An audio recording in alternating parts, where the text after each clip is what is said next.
ठरलं तर मगच्या आजच्या महासंघामध्ये आपण बघणार आहोत. सगळेजण दहीहंडी फोडण्याच्या तयारीला लागलेले असतात. सगळेजण तयार होऊन बाहेर घराबाहेर येतात. तेवढ्यात सायली ही खूप छान पंजाबी ड्रेस आणि वेणी घालून तयार होऊन बाहेर येते.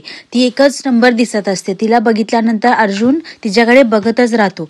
अर्जुन आपल्याकडे असा एकटक बघत आहे हे बघितल्यानंतर सायलीला खूप लाजल्यासारखं होतं. ती म्हणते, अहो असं काय करताय, कोणीतरी बघेल ना, असं बघू नका माझ्याकडे, मला कसं तरीच होतं. तेव्हा अर्जुन तिला म्हणतो, ऐको तू आसपास असलीस ना की मलाही कसं तरीच होतं.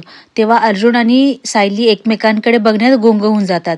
तेवढ्यात सायली म्हणते अर्जुनला, अहो असं काय करताय, असं काही करू नका, सगळेजण बघतायत आपल्याकडे.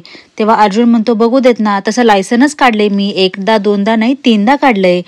असं म्हणून तो सायलीची हाताने दृष्ट काढत म्हणतो, माझी बायको खूप छान दिसतीये, सगळ्यांपेक्षा सुंदर माझी बायको, असं म्हणून तो तिची दृष्ट काढतो. अर्जुन अशी दृष्ट काढत आहे हे बघून सायलीला खूप लाजल्यासारखं होतं. लाजेने ती लाल लाल झालेली असते.